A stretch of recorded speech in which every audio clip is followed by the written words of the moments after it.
Habari za kutwa mtazamaji wa SKF TV na kusalimu sana popote pale ulipo. Karibu katika mkusanyiko wa taarifa ya habari, ikiwa leo ni tarehe 25 Aprili 2025. Uko na Mipendo Godson na kusogezea taarifa hizi, lakini pia katika habari za kimataifa tutaungana na mwenzangu Pantale Lugusha akitupitisha duniani leo kunani. Lakini pia endelea kutufuatilia katika mitandao yetu ya kijamii Facebook, Instagram, mtandao wa X ukiandika SKF TV, lakini pia kusubscribe, kulike pamoja na kucomment. Lakini pia nizidi kukusisitiza kambi yetu ya matibabu inatoka katika hospitali ya Malolo kuanzia tarehe 12 Mei mpaka tarehe 16 Mei, upasuaji wa mdomo wazi ambao unafanyika bure kabisa. Kwa yoyote yule atakayesikia taarifa hii amjuze na mwingine. Karibu sana. Waziri wa Madini Mheshimiwa Anthony Mavunde amesema ni marufuku kwa mtu yoyote mwenye leseni ndogo ya uchimbaji wa madini. Ajira ambazo zimeendelea kuzalishwa kwenye sekta hii katika kipindi cha miaka 4 ya Mheshimiwa Rais, ajira za moja kwa moja ni ajira 19,356, lakini hizo za moja kwa moja ni nyingi zaidi, ni mamilioni ya ajira ambayo yanawagusa kuanzia wale watu wote waliopo kwenye mnyororo wa thamani ya kwenye sekta ya madini, ikihusisha mamalishe, babalishe, bodaboda, watu wa huduma mbalimbali. Kwa inawagusa watu wengi zaidi.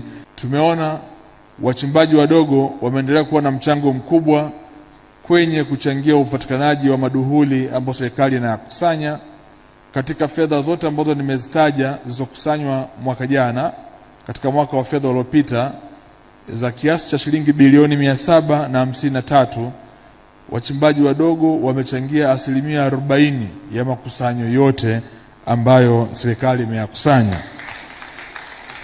Hivyo serikali itaendelea kuendeleza wachimbaji wadogo, na ndio dhamira ya Mheshimiwa Rais, na dhamira hii tumeshuhudia kivitendo.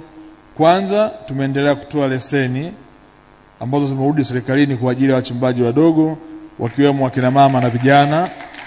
Katika kuendeleza wachimbaji wadogo, kupitia ofisi ya kamishna wa madini, tumeweka utaratibu maalumu hivi sasa wa kuanza kuwatambua wachimbaji wadogo kwa aina ya uchimbaji wao na uwekezaji wao, na kuweka katika magrupu hatua kwa hatua. Lengo ni kuhakikisha kwamba tunawalea, tunawaendeleza ili waweze kuvuka kuwa wachimbaji wadogo kwenda kuwa wachimbaji wakubwa. Hatuwezi kuendeleza sekta ya madini pasipo ushiriki kamilifu wa Tanzania. Serikali itaendelea kuhakikisha ya kwamba inawajengea uwezo wa Tanzania ili waweze kutoa mchango kwenye sekta hii ya madini. Lakini hali kadhalika katika kipindi cha Mheshimiwa Rais Dr. Samia Suluhu Hassan tumefanya marekebisho ya sheria na kanuni kwa ajili ya kuhakikisha kwamba Watanzania wananufaika na sekta hii ya madini na kupunguza migogoro. Na moja ya mabadiliko ya kanuni ambayo tumeyafanya ni katika eneo la ushiriki wa wageni kwenye sekta ya madini. Kumekuwepo na malalamiko mengi sana ya asilimia kubwa ya wageni kwenda moja kwa moja katika maeneo ya machimbo, na hivyo kuchukua nafasi za Watanzania katika eneo hili. Tumefanya mabadiliko ya kanuni zetu kuziweka vizuri, ili pamoja na wageni watakaokuja kufanya kazi na Watanzania, lakini wafanye kazi katika utaratibu mzuri. Sheria ya madini kifungu cha 8 kinasema leseni ndogo ya uchimbaji wa madini itatolewa kwa Mtanzania tu. Mtu yote ambaye ni mgeni haruhusiwi kufanya kazi katika leseni ndogo ya uchimbaji wa madini. Lakini kifungu cha 8, kifungu kidogo cha 3 kimetoa ruhusa ya mchimbaji mdogo mwenye leseni ndogo ya madini kuingia katika mkataba wa msaada wa kiufundi, technical support. Na hapa kuna wakati hii ilitafsirika tofauti, na ilipelekea katika baadhi ya maeneo ni kama maeneo yalikuwa yanauzwa, na hivyo kuwarudisha nyumbani wa Tanzania wengi sana walikuwa katika mnyororo wa thamani. Tumetunga kanuni upya za kwenye eneo hili la technical support, ambapo hivi sasa zipo katika hatua ya mwisho kusainiwa, na zitatoa mwongozo. Mgeni akija kwenye leseni yako ndogo, mgawanyo wenu wa mapato uweje na mchango wake uwe nini, ili mwisho wa siku tuwapate watu ambao ni sahihi, genuine, ambao wataungana na Watanzania kwenye kuendeleza sekta hii. Marufuku mtu yoyote mwenye leseni ya uchimbaji madini kumuingiza mchimbaji mdogo kwenye leseni yake. Ukikubali kumuingiza mchimbaji mdogo kwenye leseni yako, kwa sababu leseni haipangishi, leseni inatolewa wewe uchimbe. Kama uwezi kuchimba, lazima uachiwe watu wanaoweza kuchimba, lakini leseni haipangishwi wala sio pambo. Kwa mtu yoyote anayepewa leseni ambaye yeye hawezi kuchimba, anaingiza watu kuchimba kwenye leseni yake, jambo la kwanza, ukikubali kuingiza wachimbaji wadogo, lazima kwanza muwasajili na muingie mikataba itakayosajiliwa na Tume ya Madini. La pili, itakapotokea ya kwamba umepata mwekezaji wa kwenye leseni yako, badala ya kunitaka serikali nilete askari kuondoa wachimbaji wadogo, kazi hiyo hatutaifanya. Tunataka wale ambao uliwakaribisha kwanza wafidiwe na ndio uendelee na mwekezaji wako, ili tulinde heshima na maslahi ya Watanzania katika eneo hilo. Hiyo ndio kazi ambayo Daktari Samia Suluhu Hassan anaendelea kuifanya katika eneo hili. Wananchi wa kata ya Ivuna, halmashauri ya wilaya ya Momba, mkoani Songwe, wameiomba kampuni ya Helium One kuwatengenezea barabara ya kutoka Itumbula mpaka Samang'ombe kwa ajili ya kuokoa afya ya mama na mtoto, ambapo wamekuwa wakipata adha ya usafiri kipindi cha masika wakielekea kujifungua. ODC kata ya Ivuna tulishaandaa eneo la kujenga kituo cha afya ambacho takribani wananchi wameweza kutoa nguvu zao, mpaka Mheshimiwa Waziri Doto Biteku wakati ajawa naibu waziri mkuu alikuja akachangia milioni 2. Hivyo tumewaomba ndugu zetu watu wa gesi kwa ajili ya kuweza kutuchangia kuweza kuanzisha jengo la kituo cha afya kuokoa afya za kina mama na watoto. Issue ya barabara ni pamoja na kwamba serikali mara nyingi inakuwa na mipango mingi. Kwa hiyo kutoka kijiji cha Samang'ombe barabara ni shida. Ukichukua bodaboda kwenda ukafike huko kituo cha afya ni shilingi 50,000. Kwa hiyo tunaomba kupata barabara ambayo itatuunganisha kutoka hapa Helium Gesi mpaka Samang'ombe kwa ajili ya kuokoa afya na mambo mengine. Na kwa maana ya sekta ya madini, mkoa wa Songwe ni kati ya mikoa na thubutu kusema 5 mikubwa Tanzania.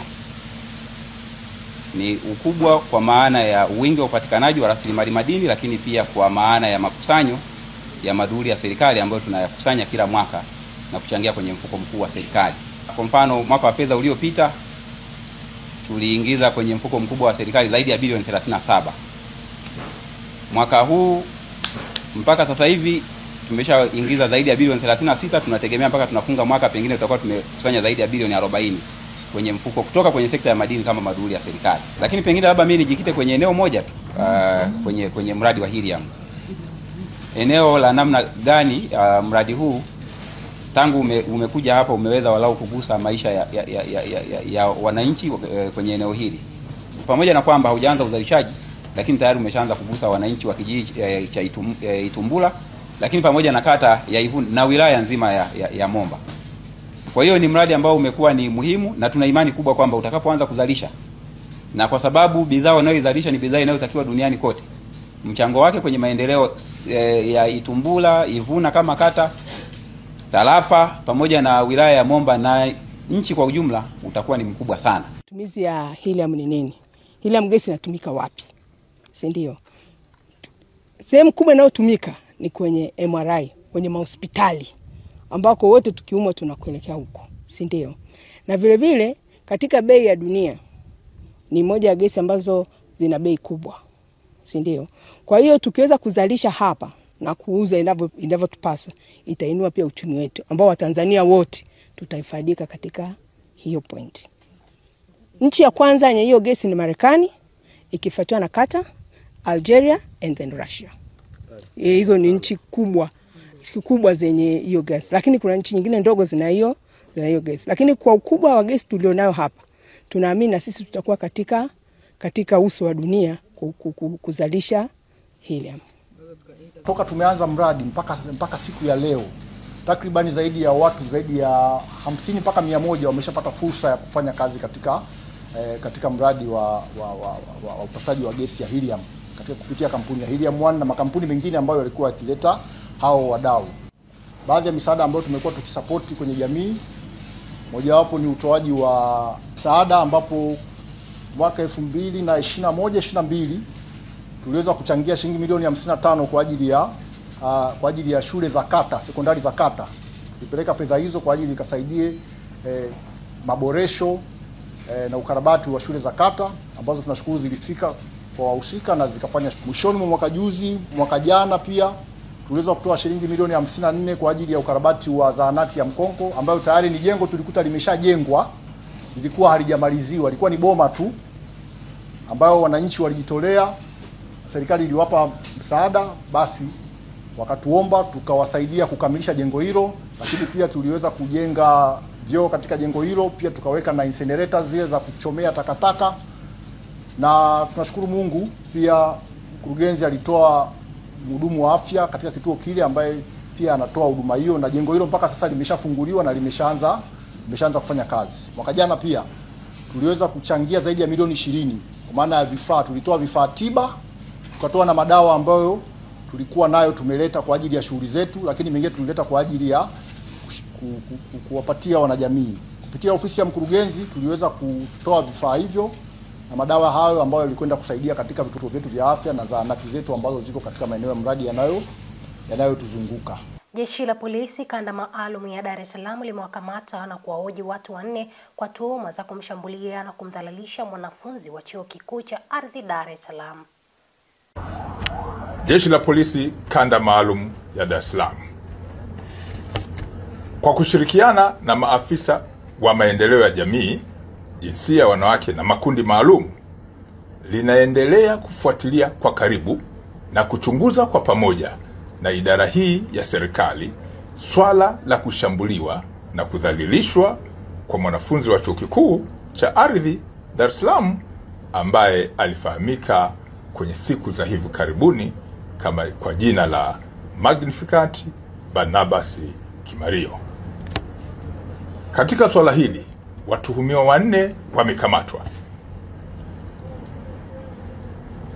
akiwemo Reno Ponsil Mkwawili wa chuo cha ardhi, Asha Suleiman Juma wa chuo cha uhasibu na Mwemba Baton Mwemba maarufu kama Mwijaku wa Dar es Salaam.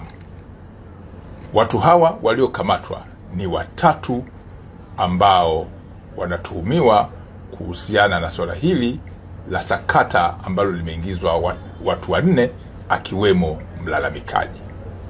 Upelelezi wa shauri hii unakamilishwa haraka iwezekanavyo ili mamlaka zingine za kisheria ikiwemo ofisi ya mashtaka iweze kuchambua na kubaini ni shauri lipi ambalo linaweza zikasimama kisheria kuhusiana na swala ambalo tunalichunguza. Mvua zinazoendelea kunyesha sehemu mbalimbali mkoani Morogoro zimesababisha kukatika kwa mawasiliano barabara kuu kati ya Lupilo kuingia wilaya ya Malinyi mjini kufuatia mafuriko kutoka katika mto Furua na maji kuvunja kingo zake na kusomba karavati kubwa katika barabara hiyo, ambapo wananchi wameomba serikali kuwekea daraja la kudumu badala ya makalvati ili kutatua adha hiyo inayojirudia mara kwa mara. Adha ambayo sasa hivi sisi kama wananchi wa Malinyi tutakayoipata kwanza ni mfumuko wa bei, kwa sababu hakuna huduma zozote zitakazotoka pengine Ifakara, magari pengine kuvuka kupeleka bidhaa ngambo ya pili, hilo halipo. Na pia hata changamoto nyingine ambayo kwa miaka 2 iliyopita wataalamu waliweza kutuwekea makalavati, lakini bado adha inaendelea kwa miaka 2-3 mfululizo kwa sababu ya maji mengi yanayotoka huko milimani, Mahenge, wapi huko, mito mingi inaelekezwa Malinyi. Tulikuwa namuomba Mama Samia kutokana na mfumo ambao uliojitokeza, watoto zetu hawapati huduma za kwenda mashuleni. Huko kuna shule Makugira, kuna nani huku Malinyi Day, Malinyi nini. Kwa hiyo shule nyingi ziko huko. Watoto hawavuki. Sasa hivi ilipo kwamba watoto tunawaeka manyumbani, hawapati huduma huko. Na hata jana juzi tulikuwa tunavusha kwa mtumbi pale, mtumbi ukao umefanya nini? Umedenguka ukao unaenda bondeni. Kwa hiyo tumehatarisha ni hatarishi kwa watu kufanya nini? Kuumia. Na pia barabara hii kwa sasa hivi manake hapa wameweka makarawati ambayo kwa sasa hayahitajiki tena makarawati, inahitajika ni daraja, kwa sababu mto huu saizi umekuwa ni mkubwa, unahitajika kuboreshwa zaidi tofauti na awali walivyokuwa wameweka. Kwa hiyo tunaiomba serikali itusaidie ili waweze kuboresha barabara hii. Poleni sana kwa changamoto hii ikirejea tena mwaka huu. Na ile Rais Samia ameniambia pia ya kwamba haya madaraja yalikatika toka mwaka jana. Na Rais amekupeni pesa. Jumla ya fedha bilioni 18, hizo ni za madaraja peke yake. Ameshaniidhinishia. Mimi nilikuwa nahangaika kutafuta mkandarasi. Ameniambia nije kuwatangazieni. Kwa hivyo tupo katika hatua ya kutafuta mkandarasi tumpate, hela ipo. Siku kama hizi tulikuja na Mheshimiwa Mchengerwa, tulitengeneza daraja ile ya Mchangani. Hii ya hapa watu wa TANROADS walikuja wakafanya matengenezo ya dharura. Mwaka huu lile daraja unavyoona pale limechukuliwa kama lilivyochukuliwa mwaka jana. Mwaka jana lilichukuliwa zaidi.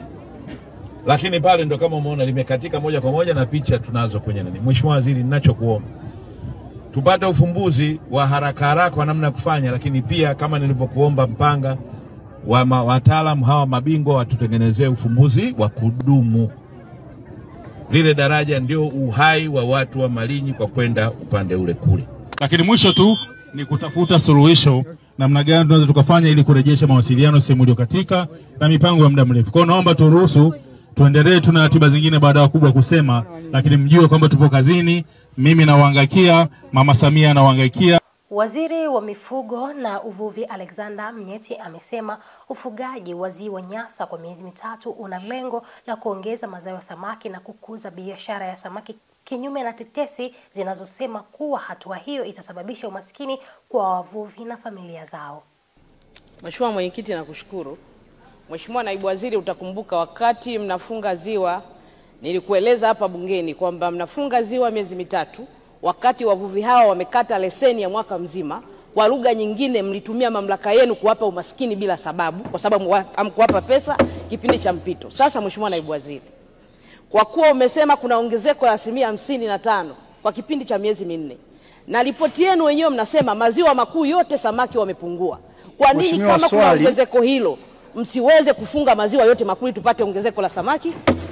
Swali la pili, kabla mjafunga ziwa mlisema mtaleta uvuvi mbadala kwa maana ya vizimba. Mpaka leo toka mwaka jana hakuna kizimba hata kimoja. Serikali mna mpango gani sasa wa kuleta uvuvi mbadala kabla ya kufunga kwa hiyo mamlaka mnayotumia? Mheshimiwa Naibu Waziri, majibu. Mheshimiwa Mwenyekiti, nianze na hili la kwanza kwamba sio kweli serikali haijapeleka vizimba katika ziwa Tanganyika. Katika ziwa Tanganyika tumekwisha peleka vizimba 29 hadi tunavyozungumza. Vizimba kwa mkoa wa Katavi tumepeleka vizimba 2, mkoa wa Sumbawanga tumepeleka vizimba 2, na mkoa wa Kigoma tumepeleka vizimba 25. Jumla ya vizimba 29 katika ziwa Tanganyika.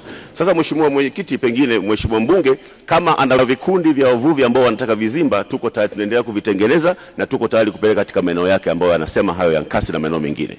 Kuhusiana na kufunga maziwa yote makuu, Mheshimiwa Mwenyekiti, hili ziwa Tanganyika lina mjumuisho wa nchi 4 ambazo zilikaa na kukubaliana kulifunga kila mwaka kwa miezi mitatu. Sasa sisi wa Tanzania kwa mara ya kwanza tumefunga mwaka jana, wenzetu walishaanza siku nyingi. Na maziwa haya yanapofungwa, tija anaipata mfugaji, mvuvi mwenyewe wa samaki. Kwa mfano mathalan, Mheshimiwa Mwenyekiti, Mheshimiwa Mbunge anaposema mvuvi amekata leseni ya mwaka mzima alafu anakuja kuvua miezi mitatu anapata umaskini, sio kweli. Ziwa tunapolifunga, tunapokuja kulifungua, mazao ya samaki yanaongezeka maradufu. Kwa hivyo yule mvuvi ambaye hajavua kwa hiyo kipindi cha miezi 9, kitendo cha kufunga ile ziwa kwa miezi mitatu, mazao anayokuja kuvua ni zaidi hata angevua, ni zaidi ya kuvua hata kwa miaka 3. Kwa sababu mazao yanaongezeka maradufu kama nilivyosema, uvuvi mazalia ya samaki yanaongezeka biashara ya samaki inaongezeka, hata ungefunga kwa miezi 6 ingeongezeka zaidi na zaidi na zaidi. Kwa hivyo nimhakikishie Mheshimiwa Mbunge kwamba zoezi la kufunga ziwa lina tija kubwa katika nchi yetu, na hata nchi zinazofanya mazoezi haya yamekuwa yakileta impact kubwa katika wavuvi wetu. Kwa hiyo nimwombe Mheshimiwa Mbunge, tumejaribu kumueleza sana Mheshimiwa Mbunge juu ya kufunga ziwa hili, amekuwa mgumu sana kuelewa juu ya kufunga ziwa Tanganyika, lakini tunaendelea kumwelimisha kwamba ziwa Tanganyika lazima lifungwe ili kuongeza tija kwa wavuvi wetu ambao wamekuwa wakihangaika na samaki katika eneo hilo. Na mtazamaji, huo ni mkusanyiko wa taarifa habari za kitaifa, lakini tuungane na Pantaleo Lugwisha akitupitisha duniani leo katika habari za kimataifa kunani.